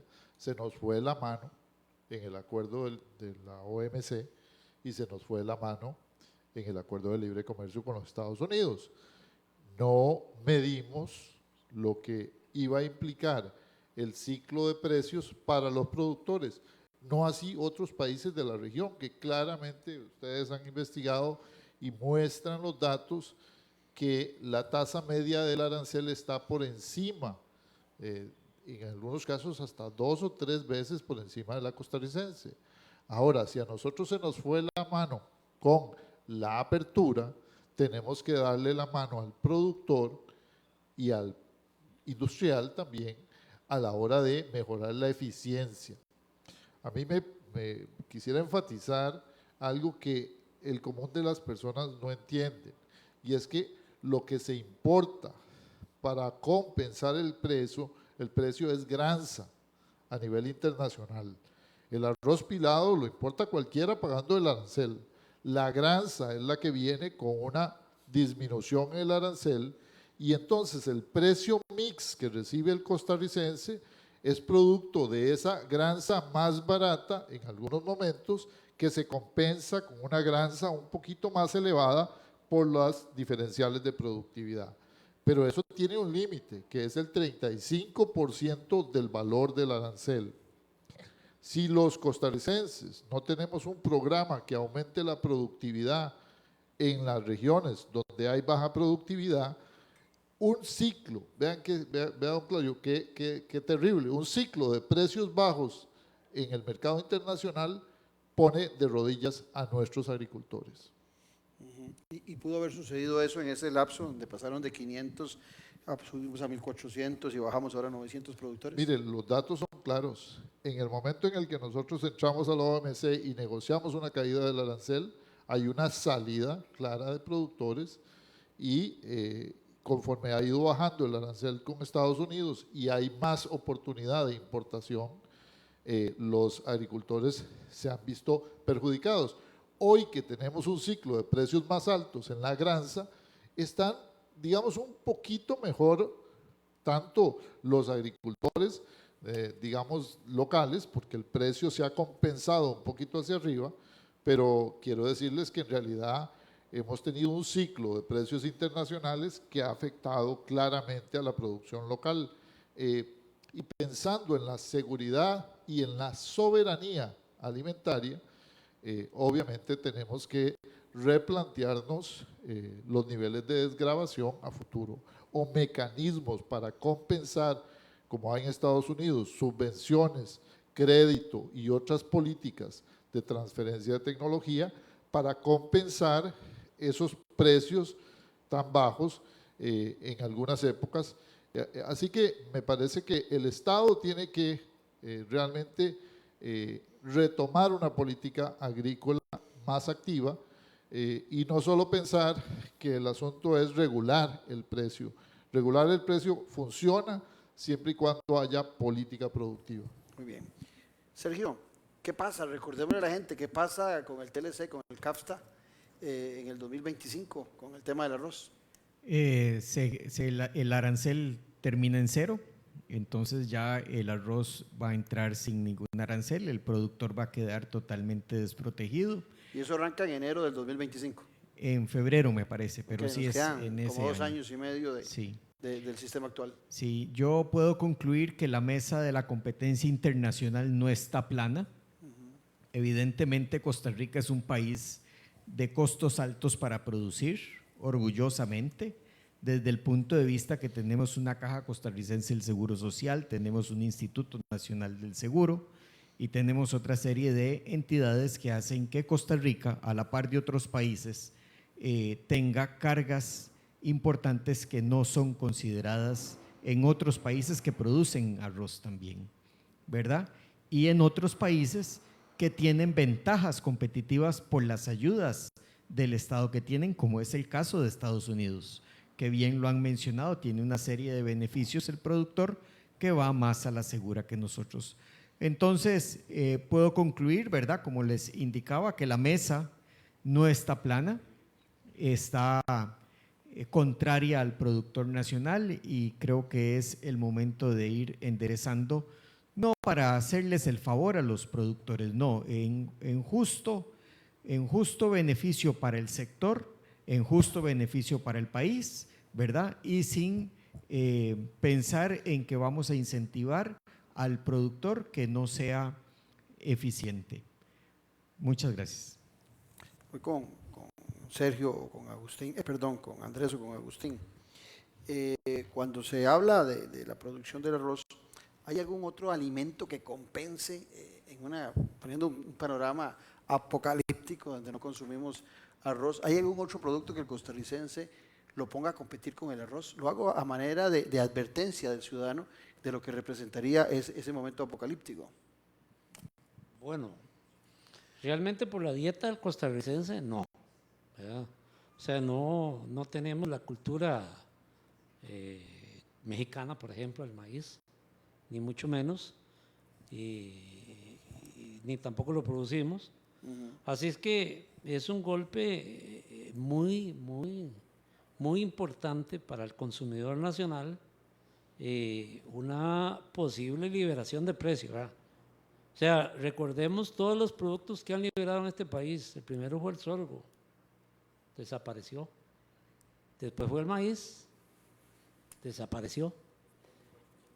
¿Sí? Y después vinieron los frijoles. Y los frijoles, vea, están ya menos del 20% de la producción nacional. La liberación de precios en este país tan pequeño, porque este es un país muy pequeño, donde es muy fácil manipular las importaciones, terminar con un productor es rapidísimo, ¿verdad? Como ellos han explicado. ¿Y qué se está haciendo en el sector para prevenir ese holocausto que podría presentarse en el 2025 para el productor nacional? Es que Estados Unidos no es un holocausto para el productor nacional, ¿no? Ya aquí hemos visto que el producto de Estados Unidos no es de buena calidad. La liberación de precios sí es un holocausto. Eso sí es un holocausto. Pero se dará en el 2025. No, el holocausto se da si usted libera el precio en este momento. Se va a mantener. O sea, esa sí es un holocausto. Okay. El arancel de cero de Estados Unidos es algo muy relativo. Pero se va a mantener el control de precios entonces. Eso es. La liberalización del precio significaría que en el mercado local se puede vender al precio que usted quiera. Así es. Y eso básicamente significa que el agricultor también va a recibir el precio que quiera el industrial. Así es. Y ya lo hemos visto que cuando hay un oligopsonio, perdóneme la palabra técnica, el industrial va a pagar lo que quiera. Y solo las industrias integradas van a poder subsistir, pero van a subsistir con márgenes, ¿verdad? Algunos muy raquíticos y otros prácticamente van a desaparecer. Así que, don Claudio, una cosa es la pregunta viene por aquí. Y otra cosa es la desgravación de cero, porque el arroz americano no compite con el arroz nacional. No, es que la pregunta viene por el politólogo que no conoce mucho del tema del arroz, y se lo dejo a Andrés. ¿Quién va a producir perdiendo o con muy bajos ingresos? Sin necesidad de ser yo empresario, no me animo. Sí, correcto, es imposible, usted necesita un precio. Ahora, acordémonos la lámina que yo puse antes, usted está compitiendo con alguien en un libre mercado, como Estados Unidos en este momento, que es altísimamente subsidiado. 30 billones de dólares, a mí no me dan nada. A Estados Unidos, al agricultor le dan esa cantidad de dinero. y tal vez algo para otro político más que anda por ahí, que va a ser vicepresidente, me dijo que seguridad alimentaria para él no era necesariamente que tenía que estar el producto aquí en Costa Rica, el arroz, sino que él podía tener, por ejemplo, los hilos en Uruguay, almacenados, comprados de 4 meses allá, y que en el momento que ocupaba los podía traer, y para él eso también era seguridad alimentaria. Vea lo que pasó con 2 días de guerra de Ucrania y Rusia. Eso iría a preguntarle a Inés, Inmediatamente se bloqueó todo.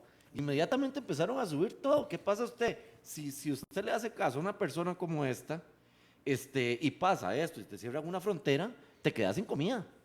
O sea, y eso es lo que hay que cuidar, el alimento. Pero hubo otra frase que dijo Sergio al principio, que era que algunos decían que la seguridad alimentaria estaba en el bolsillo de cada uno de nosotros. Bueno, pues algunos tendrán mucha seguridad alimentaria porque tienen grandes ingresos y aún así podrían sufrir la compra y el consumo del arroz. Lo estamos viendo ahorita con el precio de los combustibles.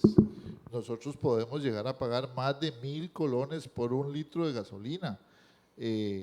Y otra vez, ¿qué ganamos con tener plata en el bolsillo? Si por No hay que ejemplo, comprar. si llegase a haber una verdadera crisis en el mercado y los que nos proveen de esos combustibles simplemente no, van a querer no venderlos porque los necesitan para su consumo interno. Eso está pasando en este momento con los precios del gas natural en Europa, que se han elevado a cifras exorbitantes.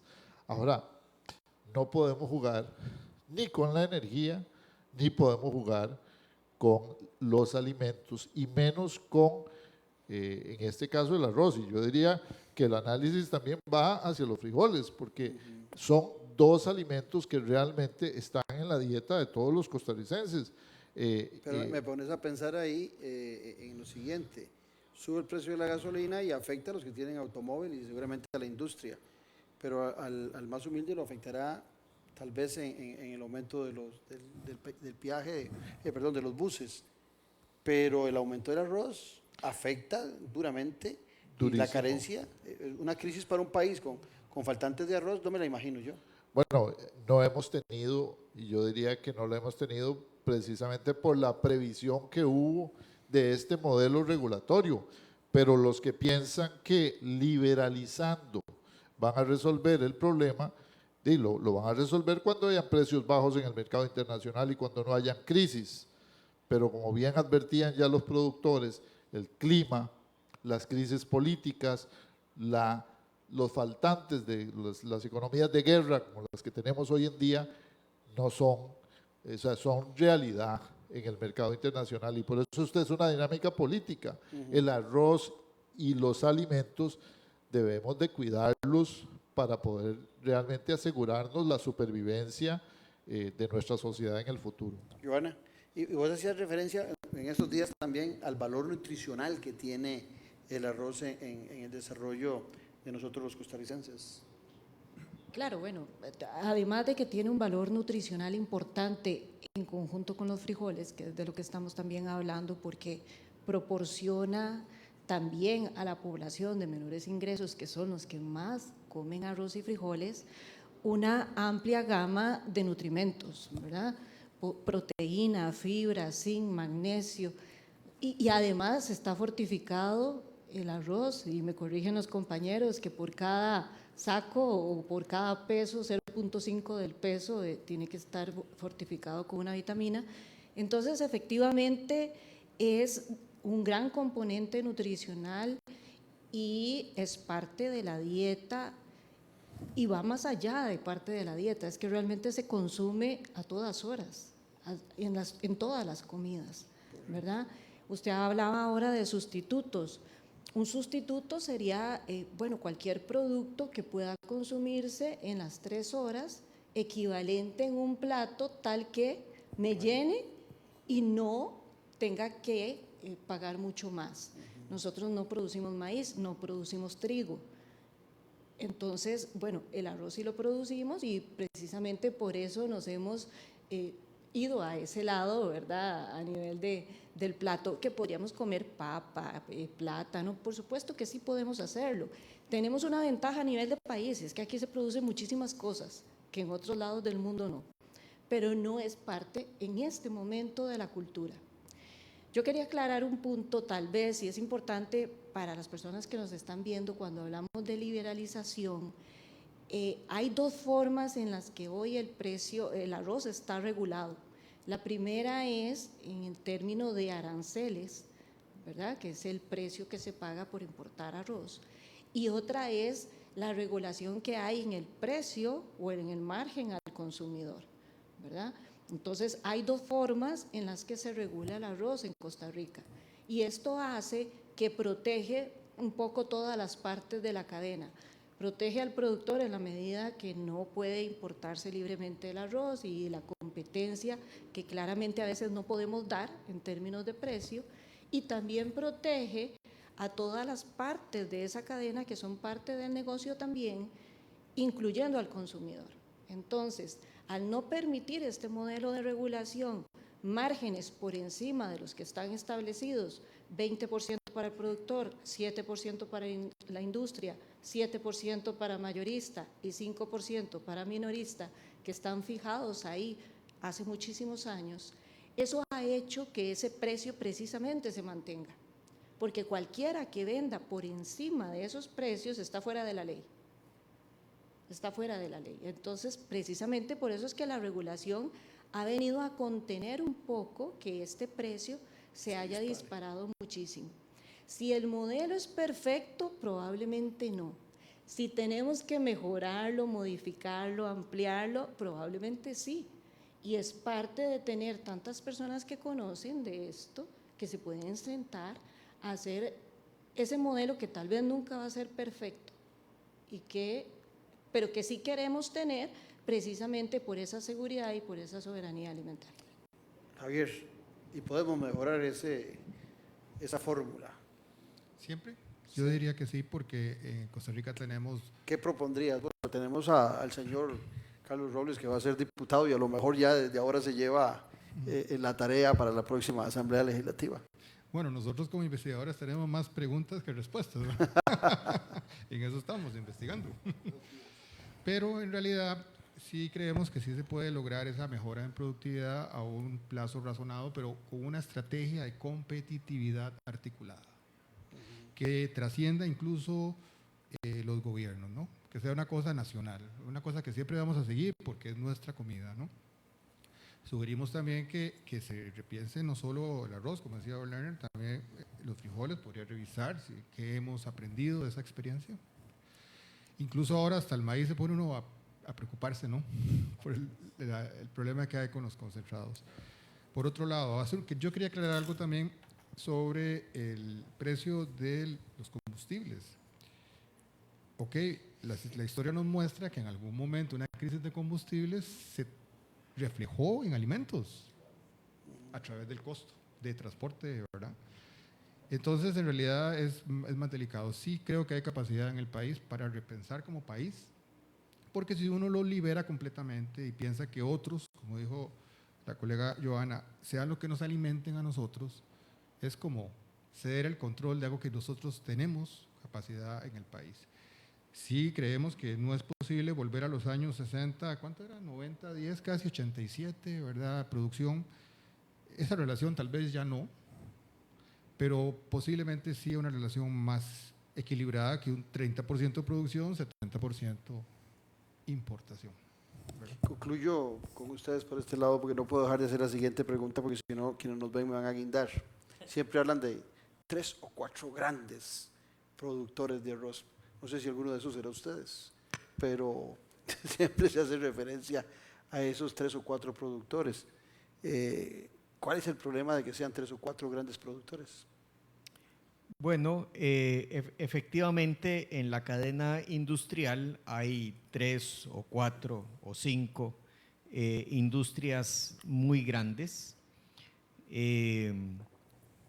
Eso es una realidad. Debemos buscarle alternativas si es que las hay para fomentar un poquito más la competitividad entre las industrias apoyando a los más pequeños. Esa podría ser una forma por un tiempo definido, de forma que posteriormente ellos caminen solos. Esas industrias grandes, una es, me parece que es la segunda o la tercera generación de trabajo ahí, entonces creo que no es algo que se hizo de la noche a la mañana. Otra es una asociación o es una cooperativa en donde hay productores grandes y algunos pequeños, ¿verdad? Entonces eso les dio un poco más de músculo. Y la otra no preciso, pero debe ser alguna transnacional o algo así. En todo caso, el arroz en la parte industrial requiere también de alguna atención importante. Debemos buscar la competitividad y yo creo que hay algunos tabús que no son tan ciertos. Me parece que los márgenes de la industria han estado muy deteriorados. Me parece que entre más grande sea la industria, posiblemente esté perdiendo más. Tienen estructuras más pesadas que las industrias pequeñas. Y yo podría asumir que en época de crisis, respetando todas las opiniones y las condiciones, creo que tal vez tienen mayor margen de maniobrabilidad las pequeñas.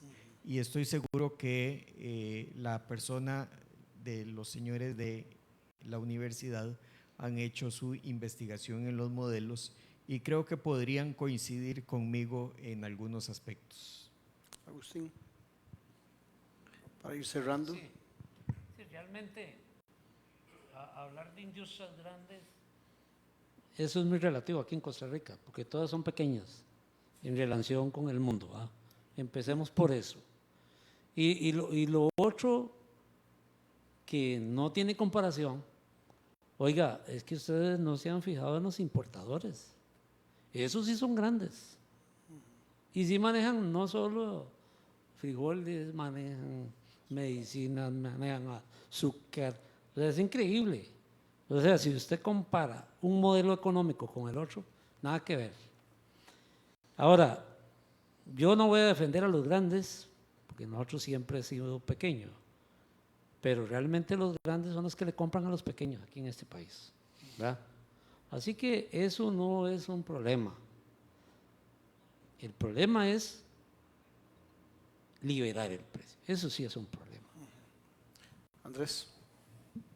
Sí, coincido con Agustín igual, o sea, yo creo que aquí la cancha está pareja. Realmente los costos son, el 80% es el costo de la granza, de eso el industrial no puede manejar mucho sus costos y eso es para todas las industrias, ¿verdad?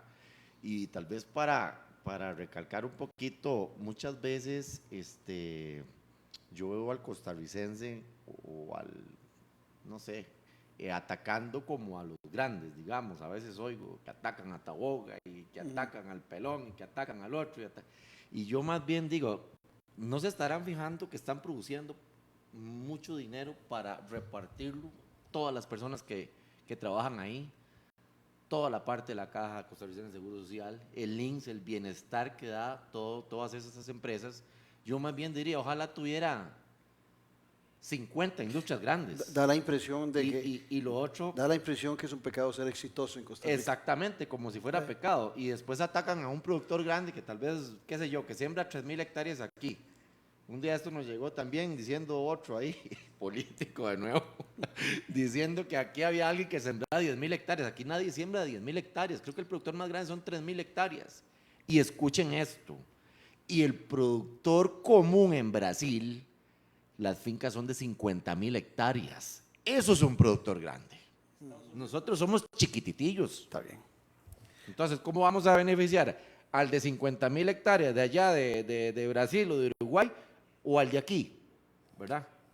Bueno, muchas gracias a Sergio, gracias a Agustín, gracias a Andrés, a Leines, por habernos acompañado, a Giovanna sin duda y a Javier, por haber estado aquí en esta mesa que trata de poner en su verdadera dimensión los temas del arroz, pero sobre todo el agradecimiento a ustedes por haber sacado el rato y habernos acompañado durante estas 2 horas, donde hemos creído que le hemos llevado a usted información de primera mano, siempre pensando en la política con P mayúscula. Nos vemos. Un abrazo.